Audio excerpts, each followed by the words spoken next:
Hello guys, we are going to start a new series जिसमें मैं आपको हर tax के चैप्टर की 3 इंटरेस्टिंग टॉपिक्स या 3 सीमिंगली कंफ्यूजिंग कॉम्प्लिकेटेड टॉपिक्स के बारे में बात करूंगा आप लोगों के साथ। We are going to keep this sessions very very quick and brisk so that आपका रिवीजन जल्दी से जल्दी हो सके। तो आइए सबसे पहले मैं बात करता हूं आपके पहले 5 हेड्स ऑफ इनकम के चैप्टर यानी कि सैलरीज के बारे में। सैलरीज के बारे में अगर मैं बात करूं, जो 3 चीजें अपने डिस्कस करने वाले हैं। पहली चीज होगी कि सैलरी में जो अलावेंसेस आप पढ़ते हैं, कहां पे एक्चुअल एक्सपेंडिचर का कोई रोल है और कहां पे एक्चुअल एक्सपेंडिचर का कोई रोल नहीं है। दूसरे टॉपिक में हम बात करेंगे कि सैलरी में कब ऐसा होता है कि आपको basic plus dearness allowance forming a part of retirement benefit लेना है, कब उसके साथ कमीशन भी जोड़ना है, कब आपको लास्ट मंथ की सैलरी लेनी है, कब आपको 10 मंथ्स की एवरेज लेनी है। यानी कि जो अलग अलग टॉपिक्स हैं, चाहे वो ग्रेच्युटी हो, पेंशन हो, लीव एनकैशमेंट हो, परक्विजिट्स हो, अलग अलग टॉपिक्स में आप देखते हैं कि सैलरी की अलग अलग परिभाषा होती है। तो हम उन सब जगहों को, उन सभी चीज़ों को एक साथ लाने की कोशिश करेंगे। तीसरे टॉपिक में हम स्पेसिफिकली बात करेंगे डिडक्शंस की, सैलरी के डिडक्शंस की। चलिए तो शुरू करता हूं। पहला टॉपिक जो अपना था वो ये था कि कौन से अलावेंसेस ऐसे हैं जहां पे it makes a difference as to आपने एक्चुअली क्या एक्सपेंडिचर किया था। तो सैलरी में 1014(1) और 1014(2) में दो अलग अलग सेट ऑफ अलावेंसेस होते हैं। जो सेक्शन 1014(1) के अलावेंसेस होते हैं, दीज आर दी अलावेंसेस जहां पे आपका एक्चुअल एक्सपेंडिचर क्या था ये इंपॉर्टेंस रखता है, मायने रखता है। This is an exhaustive list, ये एक एग्जॉस्टिव लिस्ट है। इसमें सिर्फ और सिर्फ 6 नाम आते हैं और सिर्फ इन्हीं 6 अलावेंसेज में आपके द्वारा किए गए एक्चुअल खर्च का कोई रोल है। अदरवाइज आप एक्चुअली क्या स्पेंड करते हैं इज ऑफ नो सिग्निफिकेंस। ठीक है, आइए देखते हैं ये 6 नाम कौन से हैं। पहला नाम है हेल्पर और असिस्टेंट अलावेंस। यानी कि अगर आपको पैसे दिए जाते हैं कि आप अपने ऑफिस के काम को करने के लिए एक हेल्पर या असिस्टेंट अपॉइंट कर लें, और अब आपको अगर मिला 10,000 रुपए, आपने 8,000 रुपए में हेल्पर या असिस्टेंट अपॉइंट किया, तो 2,000 रुपए पर मंथ टैक्सेबल हो जाएगा। तो फर्स्ट नेम इज हेल्पर और असिस्टेंट अलावेंस। ध्यान रखना है कि ये सर्वेंट अलावेंस से बिल्कुल अलग है। सर्वेंट अलावेंस फुल्ली टैक्सेबल होता है, हेल्पर और असिस्टेंट अलावेंस में आपको ये ट्रीटमेंट करना है। The next name is travel allowance. Travel allowance दिया जाता है आपको इंटरसिटी ट्रैवल्स के लिए। ऑफिस के काम से दिल्ली, बॉम्बे, कलकत्ता, हरियाणा आपको कहीं जाना पड़ रहा है, तो वहां के ट्रेन फ्लाइट के खर्चे के लिए आपको जो पैसे दिए जा रहे हैं वो है ट्रैवल अलावेंस। इसके साथ आपको ये भी ध्यान रखना होता है कि अगर आपको शिफ्ट होने के लिए, आपकी ऑफिस पहले कहीं और थी अब किसी और शहर में आ गई है, इसकी वजह से अगर आपके बॉस ने आपको ट्रांसफर के लिए, सामान ले जाने के लिए भी कोई अलावेंस दिया है, तो वो भी इसी में कंसिडर करा जाएगा। और उस चीज के लिए भी अगर आपने कोई खर्च किया है तो वो आप इस अलावेंस से लेस कर सकते हैं। तो इसको अपने कहते हैं ट्रैवल या फिर transfer allowance. Third allowance is conveyance allowance. Conveyance allowance, देखिए नाम सारे एक जैसे हैं, ट्रैवल, कन्वेयंस, ट्रांसपोर्ट, लेकिन सबका मीनिंग बिल्कुल अलग अलग होता है। और आपको ये ध्यान रखना है कि सैलरीज के चैप्टर में नाम से ज्यादा इंपॉर्टेंट है काम। कोई काम के लिए अलावेंस दिया जा रहा है, उसके बेसिस पे आप डिसाइड करोगे कि डिडक्शन क्या मिलेगा। तो अगर मैं कन्वेयंस अलावेंस की बात करूं, कन्वेयंस अलावेंस दिया जाता है इंट्रासिटी ट्रैवल के लिए।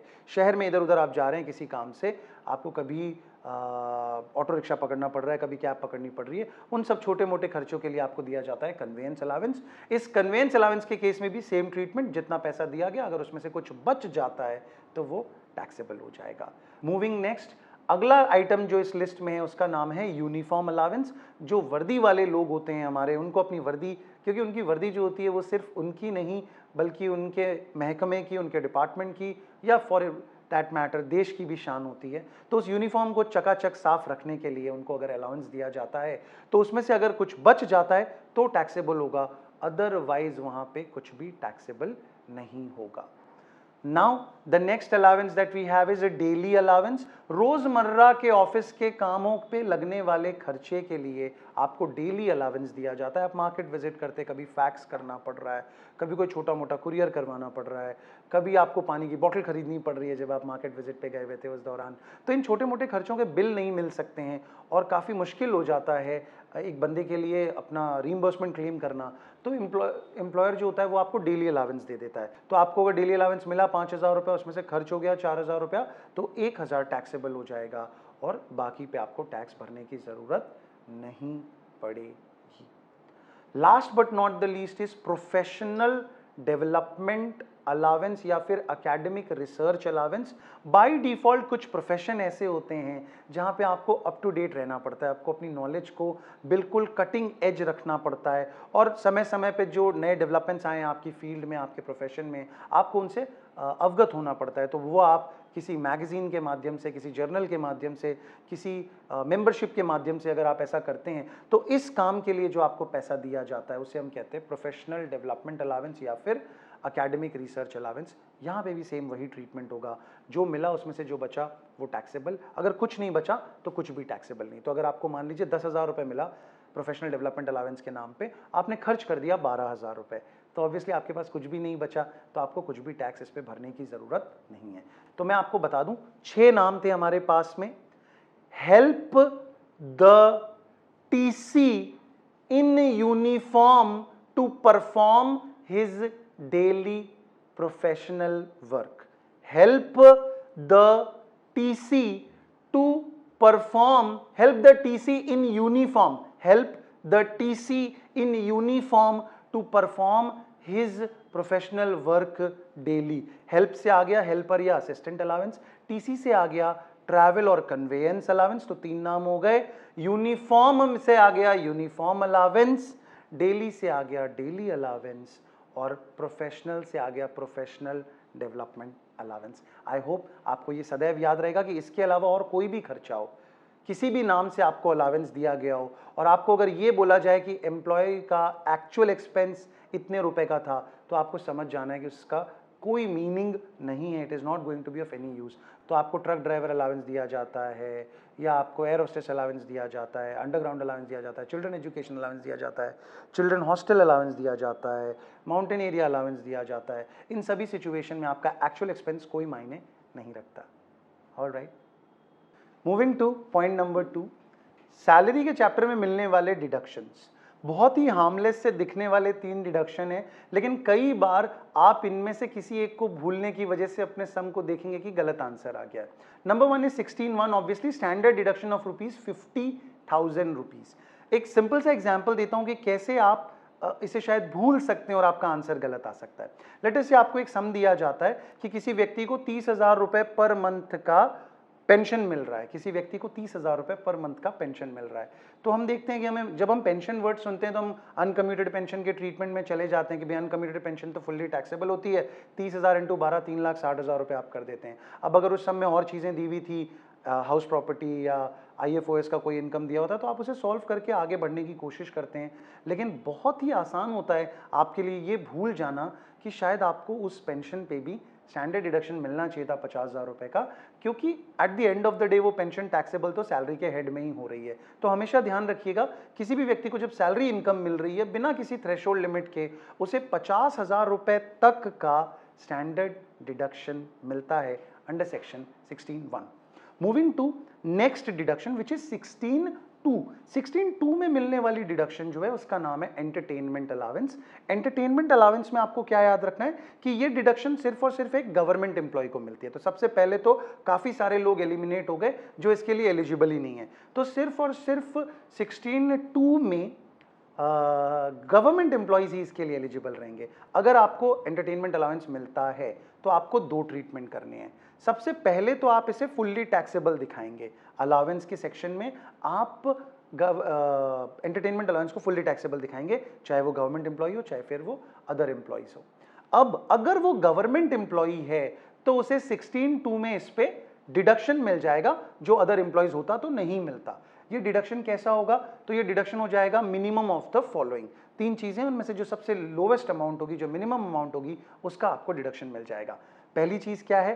एक्चुअल आपको जितना एंटरटेनमेंट अलाउंस मिला आप वो अमाउंट लिख दीजिए। दूसरी चीज क्या है? 20% ऑफ बेसिक सैलरी। यहां पे सिर्फ और सिर्फ आपको बेसिक सैलरी लिखनी है, आपको कोई और अमाउंट यहां पे ऐड नहीं करना है, ना DA ना DS forming a part of retirement benefit, कुछ भी नहीं, सिर्फ और सिर्फ 20% ऑफ बेसिक सैलरी आपको ऐड लेना है। और पहला अमाउंट आपने ले लिया एक्चुअल, तीसरी अमाउंट आपको लेनी है ₹5,000। तो इन तीन में आप देखेंगे कि मोर ऑफन देन नॉट सबसे छोटी अमाउंट 5,000 रुपए ही आएगा, तो आपको 5,000 रुपए तक का डिडक्शन मिल जाएगा। Obviously it can vary from each some to some, but more often than not 5,000 रुपए will be the deduction under section 16(2) under entertainment allowance only given to a government employee. यहाँ पे कभी कंफ्यूज मत होइएगा, अगर आपको कभी बोले कि किसी एम्प्लॉय को एंटरटेनमेंट अलाउंस मिला 20,000 रुपए का, actual expenditure on entertainment was 10,000 rupees, ऐसा मायने नहीं रखता है। सिर्फ और सिर्फ 10, 14, 1 के जो 6 नाम थे वहीं पे एक्चुअल एक्सपेंडिचर मायने रखता है। Moving on to the third deduction which is 16(3). 16(3) में आपको डिडक्शन मिलता है बच्चों for the professional tax paid.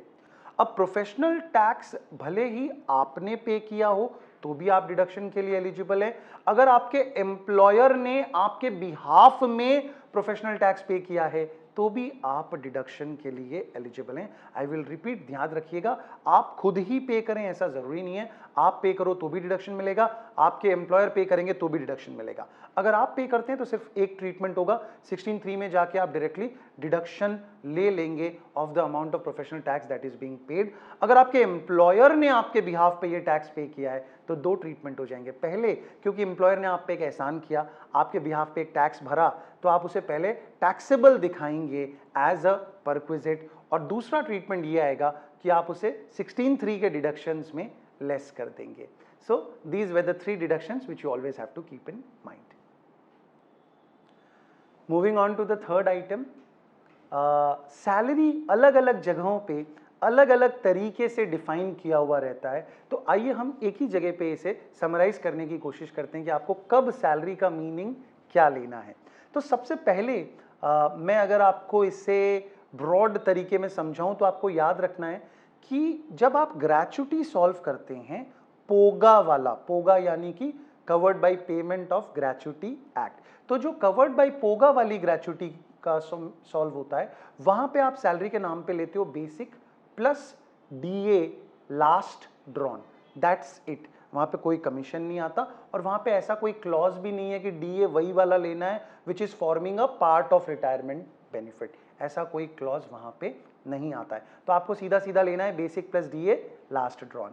इसके अलावा आप जहां पे भी सैलरी का ट्रीटमेंट लेते हैं तो आप देखिए कि परक्विजिट्स तक जाने से पहले जितनी बार भी आप सैलरी कंसिडर करते हो, चाहे वो ग्रेच्युटी नॉट कवर्ड बाय पोगा हो, चाहे वो लीव सैलरी एनकैशमेंट हो, चाहे वो हाउस रेंट अलावेंस हो, इन सभी जगहों पे आपके लिए सैलरी के कंपोनेंट होंगे बेसिक प्लस डीए स्टार, इसे मैं कहता हूं, स्टार का मतलब आप समझ लीजिए DA which is forming a part of retirement benefit या DA which is forming a part of salary as per the agreement, दोनों भाषाएं यूज करी जा सकती है, इनका मीनिंग सेम होता है कि आपको इसे कंसिडर करना है रिटायरमेंट बेनिफिट के लिए।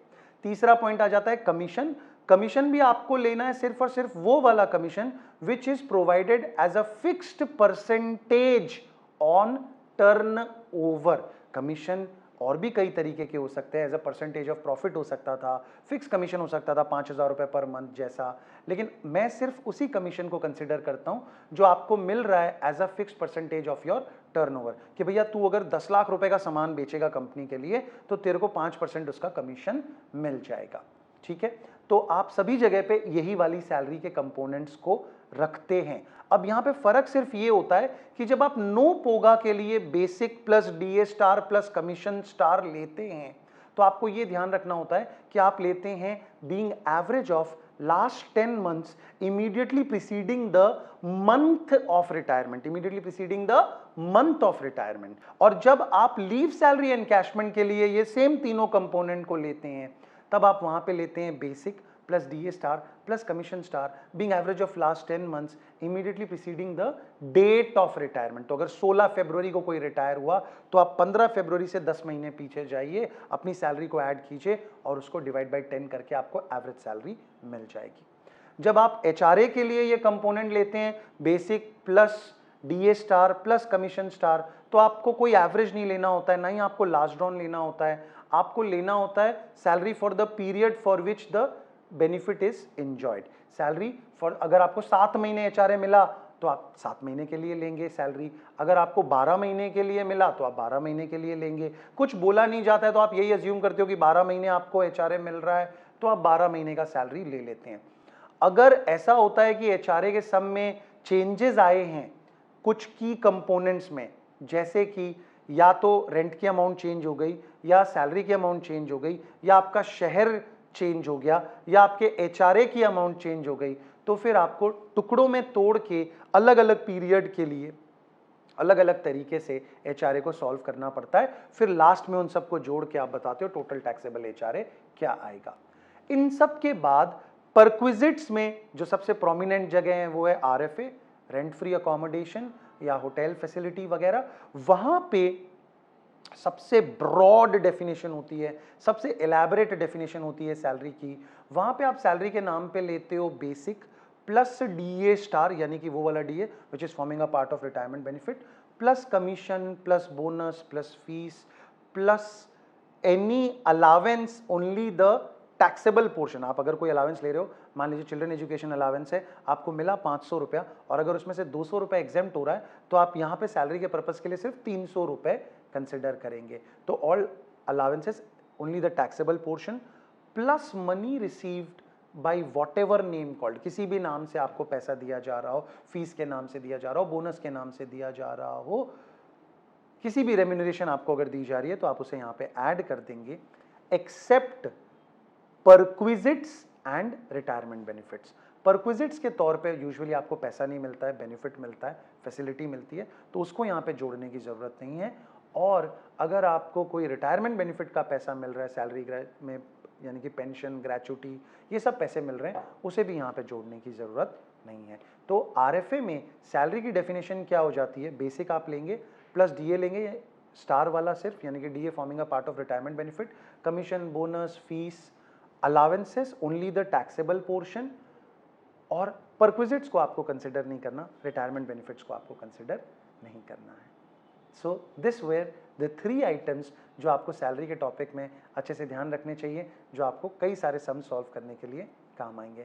Thanks a lot. देखते रहिए मेरे बाकी के वीडियोस जो आपको इसी तरीके से हर टॉपिक के बारे में मोस्ट इंपॉर्टेंट 3 थिंग्स और मोस्ट इंटरेस्टिंग 3 थिंग्स बताएंगे। Thanks a lot.